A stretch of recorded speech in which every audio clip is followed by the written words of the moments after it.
তোমরা খাও এবং পান করো, ওয়ালা তুসরিফু, ইসরাফ করো না।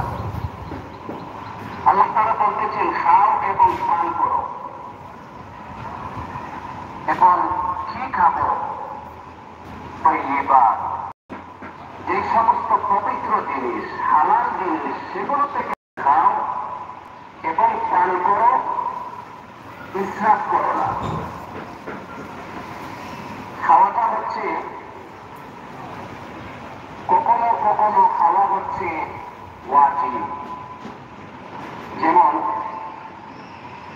এতটুকু পরিমাণ খাওয়া যতটুকু খাবার খেলে শরীরের মধ্যে শক্তি আসে, আল্লাহর ইবাদতে সহযোগী হয়, এই পরিমাণ খাওয়া একেবারে যদি মানুষ খাবার ছেড়ে দেয় তাহলে সে দুর্বল হয়ে যাবে।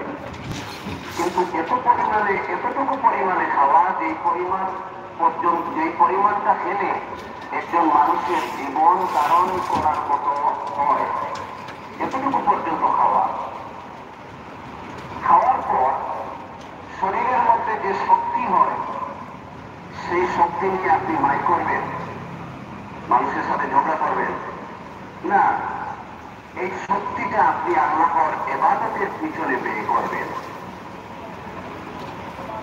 কি খাবেন? পবিত্র জিনিস, হালাল জিনিস থেকে খাবেন। কতটুকু খাবেন? যতটুকু পর্যন্ত খেলে একজন মানুষের জীবন চলে। এই পরিমাণ না হলে জীবন চলে না, এতটুকু পর্যন্ত খাবেন। এর থেকে একটু বেশি খাওয়া, এটা হচ্ছে মুবাহ। খেলেও অসুবিধা নেই, না খেলেও অসুবিধা নেই। আর এর থেকে বেশি খাওয়া, একেবারে গলা পর্যন্ত খাওয়া, এই ধরনের খাবার খাওয়া হচ্ছে হারাম। তবে ক্ষেত্র বিশেষ সেটাও যায়, যেমন আপনি বুঝে রাখবেন, এখন দিনে লম্বা দিন, আপনার অনেক শক্তির প্রয়োজন, এনার্জির প্রয়োজন। আপনি যদি তৃপ্তি সহকারে খাওয়ার পরও আর একটু বেশি খান, তাহলে অসুবিধা হবে না। একজন মুজাহিদ ব্যক্তি যে জিহাদ করবে ময়দানে, তার জন্য তৃপ্তির পরেও আর একটু খাওয়া যায়।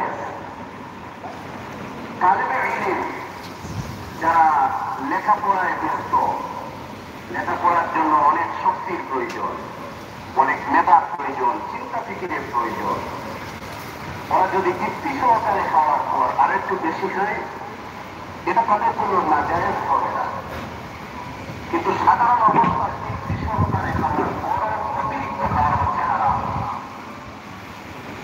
এবং আল্লাহ তাআলা বলেন, কুলু ওয়াশরাবু, খাও এবং পান করো, ইসরাফ করো না।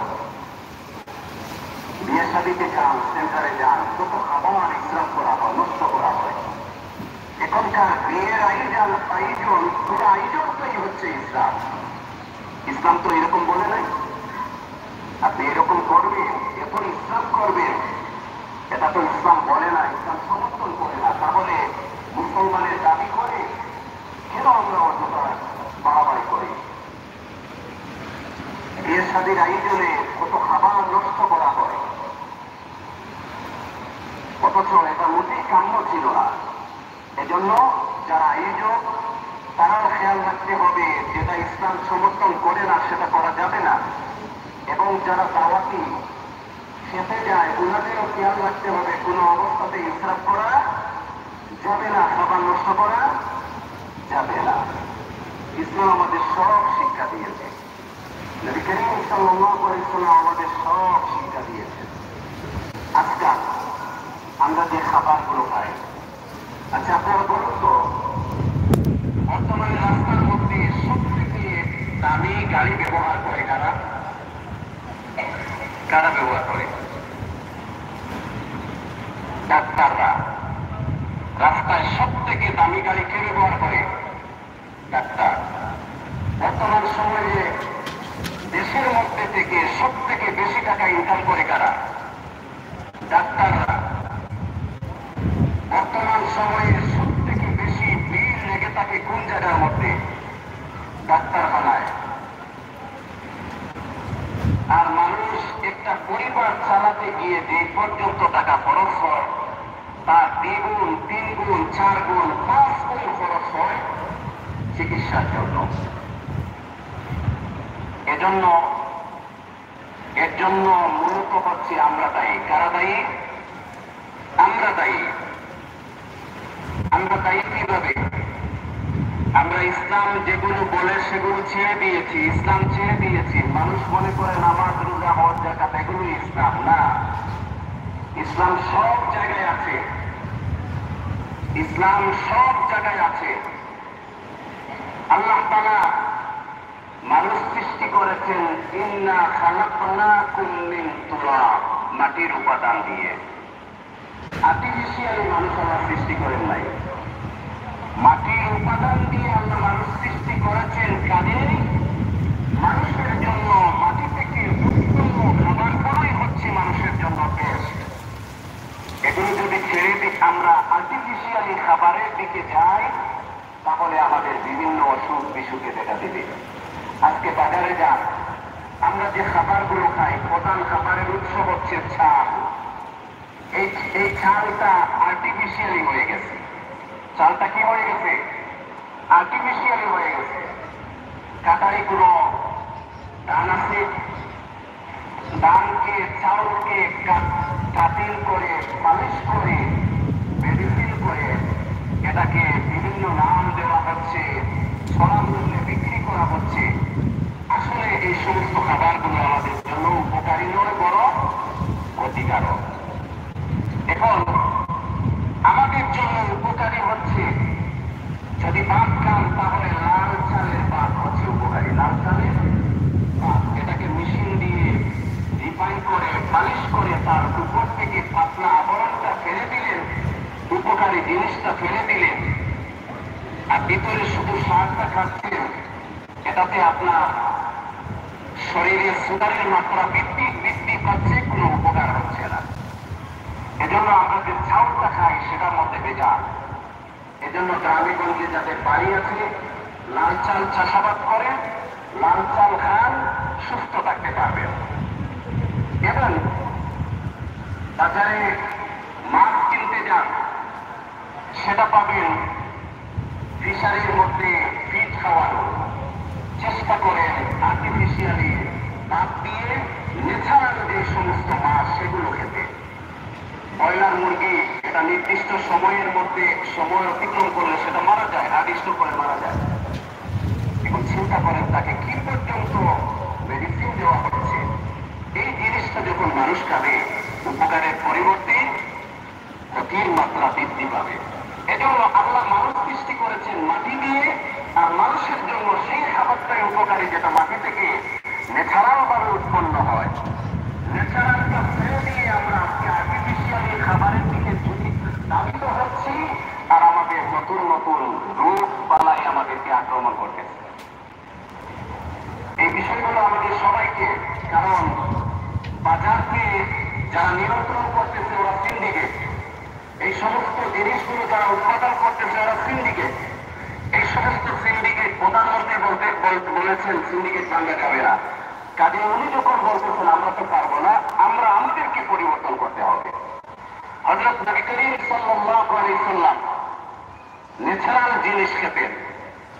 হযরত নবী করিম সাল্লাল্লাহু আলাইহি সাল্লাম সন্ধ্যার দিকে রাতের খাবার খেতেন। আমরা কয়টার সময় খাই? আমাদের খাবার তো 12টার আগে খাবারই হয় না। তারপর খাবার হওয়ার পরই ঘুমিয়ে পড়লাম, ওই খাবারটা পান হলো না, ওটা শরীরের মধ্যে চর্বি জমা করলো, ফ্যাট জমা করলো, আর এই ফ্যাট দিয়ে আমাদের এই কিডনিতে ফ্যাট হলো। আস্তে আস্তে কিডনিতে ফ্যাট হতে হতে এক সময় কিডনি ড্যামেজ হবে। হাড়ের মধ্যে ফ্যাট জমা হতে হতে এক সময় হার্ট স্ট্রোক হবে। রক্তের মধ্যে ফ্যাট জমা হতে হতে এক সময় রক্ত ব্লক হবে। ব্রেনের মধ্যে চর্বি জমতে জমতে এক সময় ব্রেন স্ট্রোক হবে। লিভারের চর্বি জমতে জমতে এক সময় লিভার ফ্যাটি লিভার হয়ে লিভার সিরোসিস হবে। এইভাবে রাতের যে খাবার ওইটাই আমাদেরকে সব থেকে বেশি ক্ষতি রসুলের সুন্নাহ কি? আল্লাহ রসুলের সুন্নাত হচ্ছে নবী আলাইহিস সালাম রাতের খাবার এশার আগেই খেয়ে ফেলতেন। আমরা যদি নবীর উম্মত হই, নবীর আদর্শকে মানতে হবে। আজ থেকে দৃঢ় সংকল্প গ্রহণ করেন, রাতের খাবার কখন খাবেন? এশার আগে। রাতের খাবার কখন খাবেন? এশার আগে। নবী আলাইহিস সালাম এশার পর ঘুমিয়ে পড়তেন। কয়টার সময় ঘুমাবেন? যদি কাজকর্ম থাকে, কোনো ডিউটি থাকে, সেটা ভিন্ন কথা। কিন্তু বাসা বাড়িতে বা ছুটির দিনে আমরা চেষ্টা করব অন্তত নবী আলাইহিস সালামের একটা সুন্নতের উপর আমল করা। যখন অবসর থাকবো, যারা চাকরিজীবী, ব্যবসায়ী, অবসর দিনে, বন্ধ দিনে, এবং যারা বাসায় বাড়িতে অবসর আছেন, ওনারা চেষ্টা করবেন এশার পর ঘুমিয়ে পড়তে। কখন ঘুমাবেন? এশার পর। নবী আলাইহিস সালাম এশার পরই ঘুমিয়ে পড়তেন। তারপর নবী আলাইহিস সালাম তাহাজ্জুদের সময় উঠতেন। একজন মানুষ যদি এশার পর ঘুমিয়ে পড়ে, তাহাজ্জুদ পর্যন্ত তার মোটামুটি ঘুম হয়ে যাবে। তাহাজ্জুদে উঠতে আর কোনো অসুবিধা হবে? হবে না। নবী আলাইহিস সালাম তাহাজ্জুদের সময় উঠতেন, তাহাজ্জুদ নামাজ পড়ে ফজর পর্যন্ত দোয়া মুনাজাতে মশগুল থাকতেন।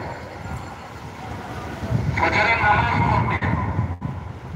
নামাজের পর উনি কারো সাথে প্রয়োজন ছাড়া কোনো কথা বলতেন না।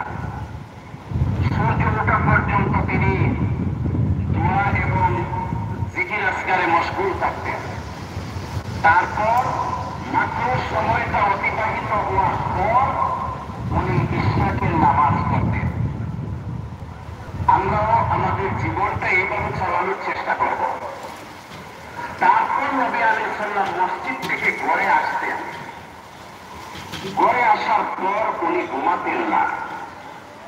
আমরা ফজর বাদে আমাদের প্রত্যেকের অভ্যাসে পরিণত হয়ে গেছে। ফজর বাদে নবী আলাইহিস সালাম ঘুমাতেন?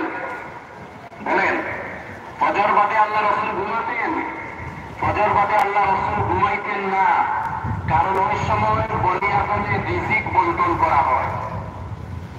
ফজরের পরে বনি আদমে রিজিক বন্টন করা হয়। আমরা ঘুমে থাকলাম, রিজিক পাবো কিভাবে?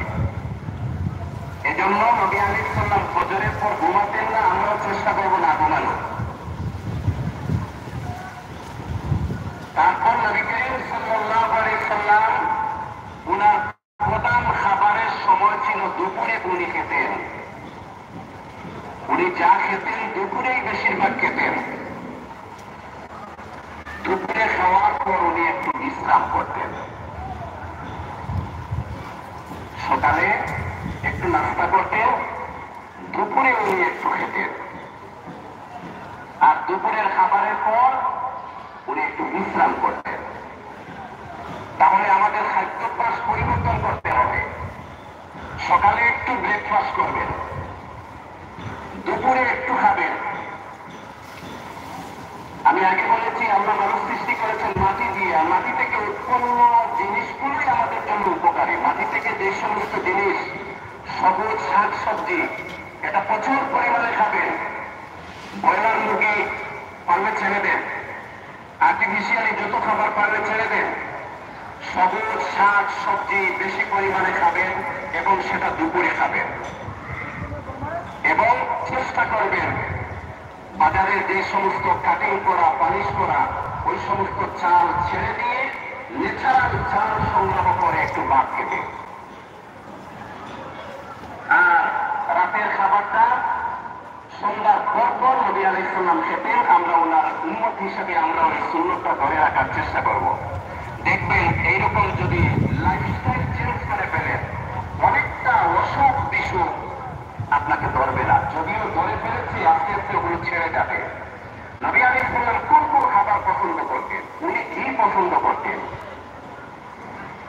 উনি ঘি পছন্দ করতেন, মাখন পছন্দ করতেন, সামুদ্রিক মাছ পছন্দ করতেন। বিজ্ঞানীরা রিসার্চ করে দেখেছে ঘি, মাখন, সামুদ্রিক মাছ এগুলোতে ফ্যাট আছে।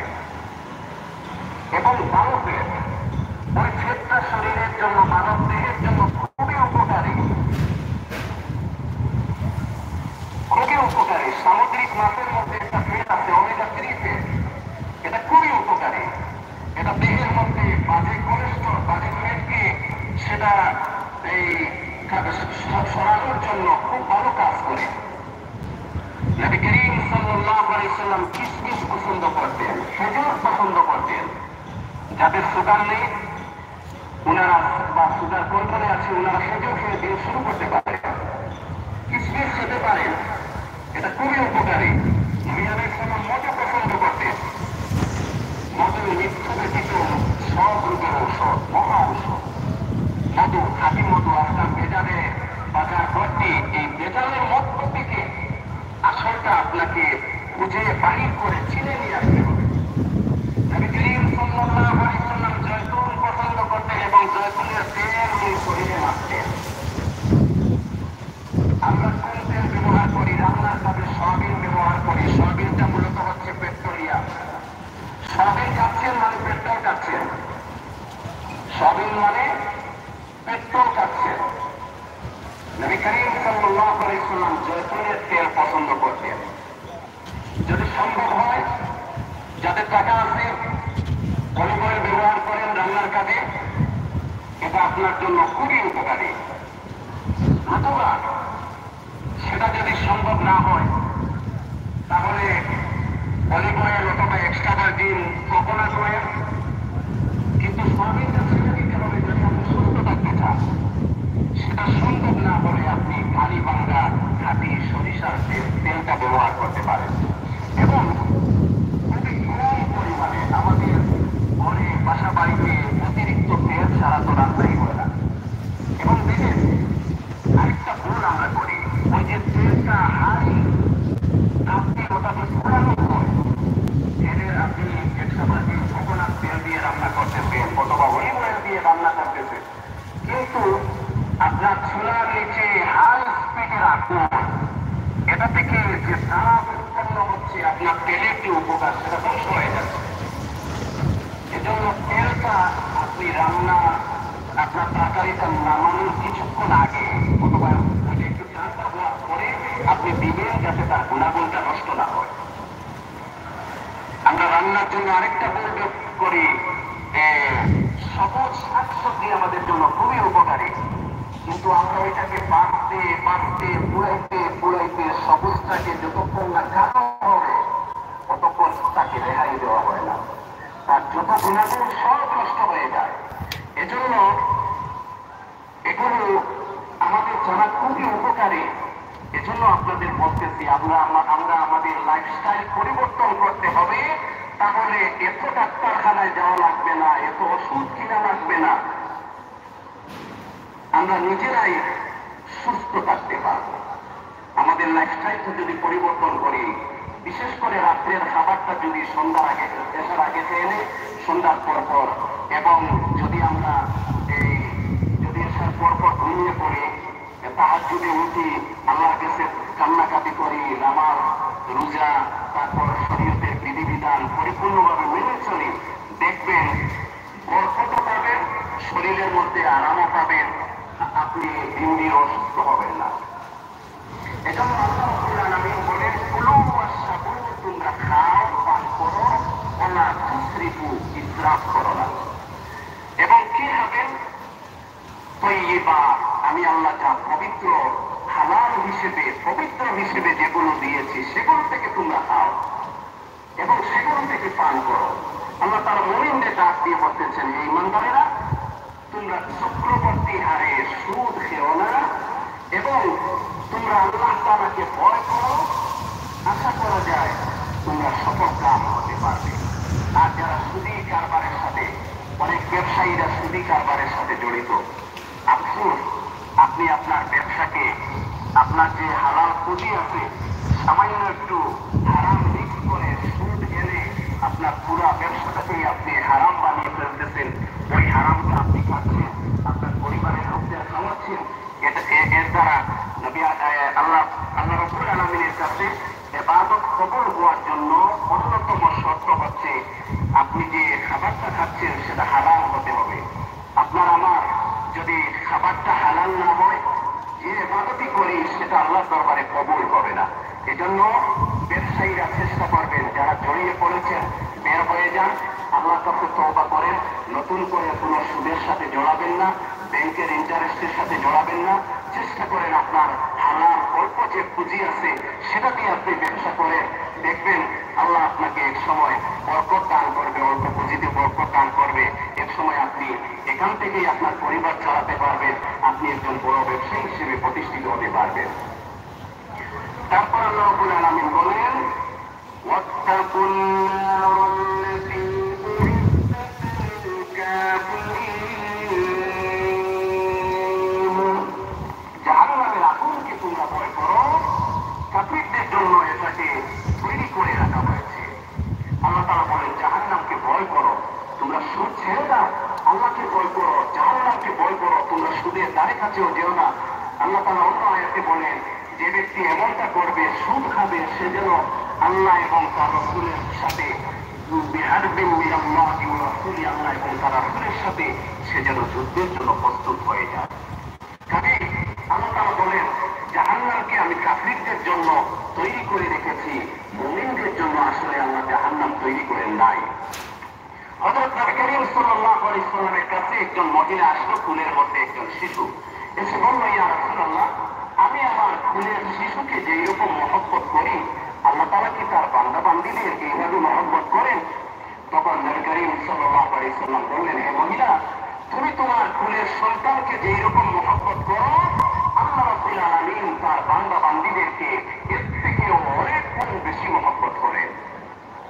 তারপর মহিলা আবার প্রশ্ন করল, ইয়া রাসূলুল্লাহ, আল্লাহ যদি, আমি তো আমার সন্তানকে জীবন থাকতে আমি আমার সন্তানকে কোনো কষ্ট দিতে পারবো না, বিশেষ করে আগুনে পুড়াতে পারবো না, জীবন থাকতে এটা করতে পারবো না, কিন্তু আল্লাহ রাব্বুল আলামিন যদি তার বান্দা বান্দীকে এত মহব্বত করেন, তাহলে তার বান্দা বান্দীদেরকে কেন জাহান্নামের আগুনে পুড়াবে?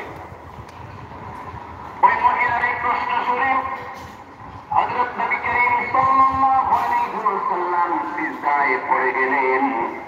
দীর্ঘক্ষণ সিজদা করার পর সিজদা থেকে মাথা উঠে পড়লেন। আল্লাহর বান্দী শুনো, আল্লাহ রাব্বুল আলামিন বলেছেন তার কোনো বান্দা বান্দীকে জাহান্নামে দিবেন না, জাহান্নামে শাস্তি দিবেন না, কিন্তু আগে বুঝতে হবে আল্লাহ পাকের বান্দা এবং বান্দী হারাম। যারা আল্লাহ পাকের বন্দেগী করে তারাই হচ্ছে আল্লাহ পাকের বান্দা এবং বান্দী। আল্লাহ পাকের বান্দা বান্দী কারা? যারা আল্লাহ পাকের বন্দেগী করে তারা হচ্ছে আল্লাহ তাআলার বান্দা এবং বান্দী, আর আল্লাহ ওয়াদা করেছেন তার কোনো বান্দা বান্দীকে জাহান্নামে দিবে না। এজন্য আল্লাহ বলেন তোমরা এমন জাহান্নামকে, এমন আগুনকে ভয় করো যেটা তৈরি করে রাখা হয়েছে কাফিরদের জন্য। এবার আমরা যদি আল্লাহর হুকুম না মানি তাহলে সেই জাহান্নামের অধিবাসী আমরাও হব। আর যদি আল্লাহ তাআলার বন্দেগী করি তাহলে তো আল্লাহ ওয়াদা করেছেন তার কোনো বান্দা বান্দীকে জাহান্নামে দেবেন না।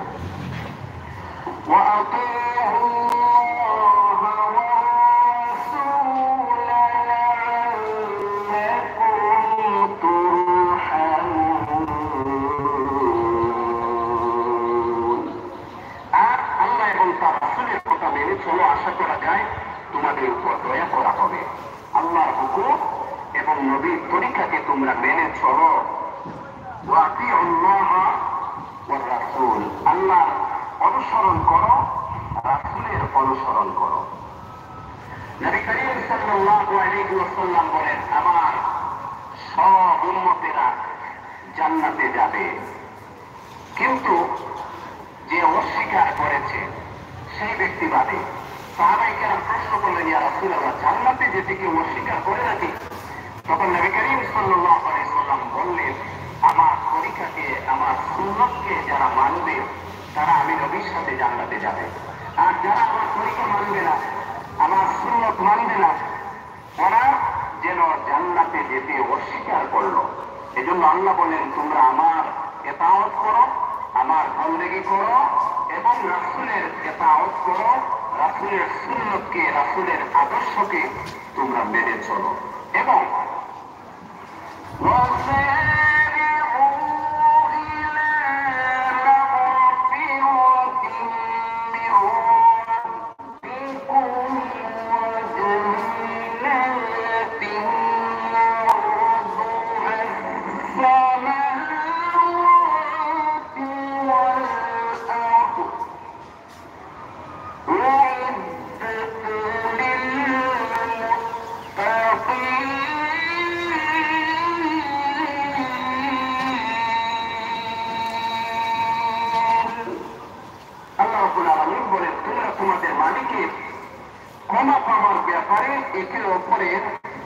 সহযোগিতা করো এবং সেই জান্নাতের জন্য প্রতিযোগিতা করো যার প্রশস্ততা আসমান এবং জমিনের সমান। আল্লাহ তাআলা বলেন, তোমরা আল্লাহর ক্ষমার জন্য একে অন্যের সহযোগিতা করো, একে অন্যের সাথে প্রতিযোগিতা করো, আর সেই জান্নাতের জন্য প্রতিযোগিতা করো যার প্রশস্ততা আসমান এবং জমিনের সমান। সুবহানাল্লাহ। আমরা প্রতিযোগিতা করি দুনিয়ার জন্য, যে আমার বন্ধু এত টাকা দিয়ে গাড়ি কিনছেন, আমি ওনার থেকে আরো সুন্দর, আরো আপডেট মডেল, আরো সুন্দর, আরো দামি একটা গাড়ি কিনব। আমার আত্মীয়ের মধ্যে একজন বাড়ি করেছেন, ওনার থেকে আরো সুন্দর ডিজাইন দিয়ে, আরো দামি, আরো বেশি টাকা খরচ করে আমি একটু বাড়ি বানাবো। এইরকম হচ্ছে আজকে আমাদের প্রতিযোগিতা। কিন্তু আল্লাহ বলেন, না, তোমরা প্রতিযোগিতা করো আল্লাহ পাকের ক্ষমা পাওয়ার জন্য, তোমরা প্রতিযোগিতা করো জান্নাত লাভের জন্য, যে জান্নাতের প্রশস্ততা হবে আসমান এবং জমিনের সমান। এত বড় জান্নাত, সেই জান্নাত লাভের জন্য তোমরা প্রতিযোগিতা করো। এজন্য এই দুনিয়ার প্রতিযোগিতাটা ছেড়ে দিতে হবে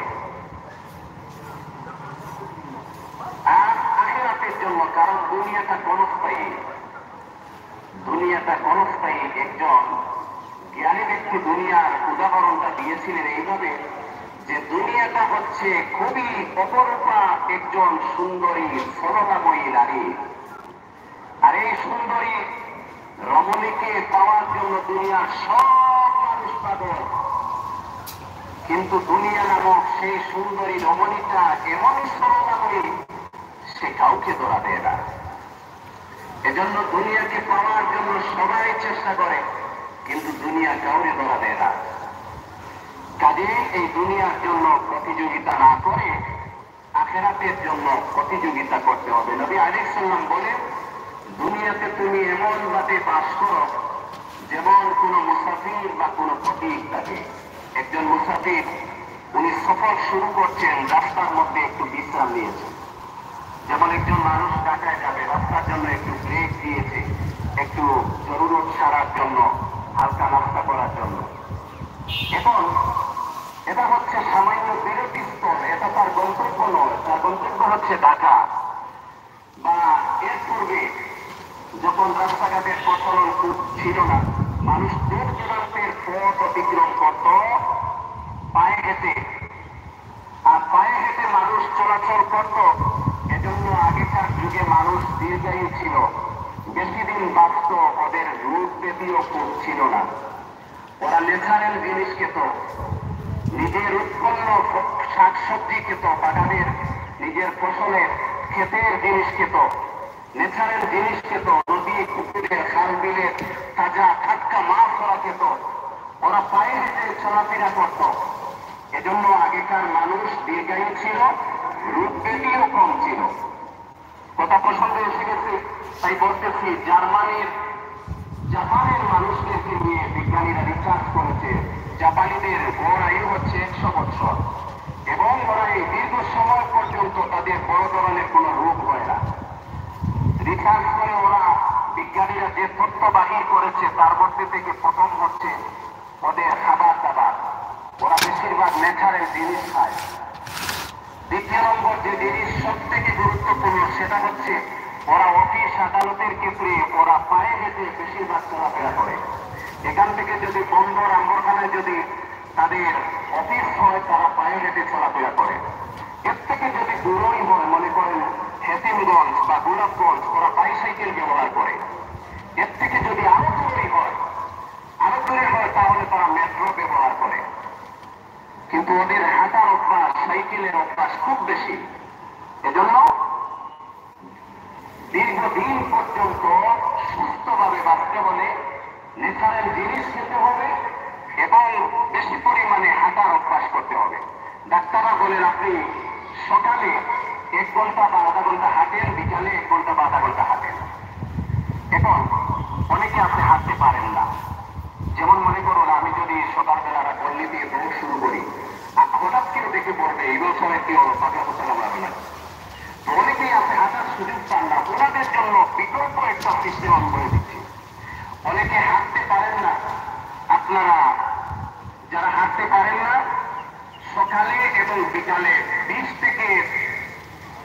রাকাত আপনি নফল নামাজ পড়েন, তখন আপনার 1 ঘন্টা বা আধা ঘন্টা হাঁটলে যতটুকু আপনার শরীরের এনার্জি খরচ হতো, ক্যালোরি খরচ হতো, ততটুকু পরিমাণে হয়ে যাবে আপনি যদি 20 থেকে 30 রাকাত নফল নামাজ পড়েন। সকালে পড়েন 20 থেকে 30 রাকাত, রাত্রে পড়েন।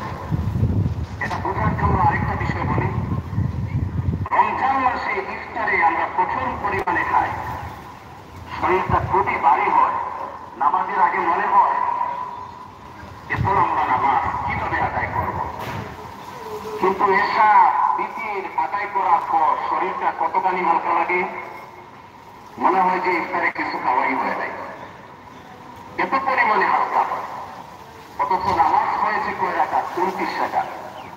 ফরজ ওয়াজিব সুন্নত বিতির মিলিয়ে মাত্র 29 রাকাত, কিন্তু শরীরটা কতখানি হালকা হয়।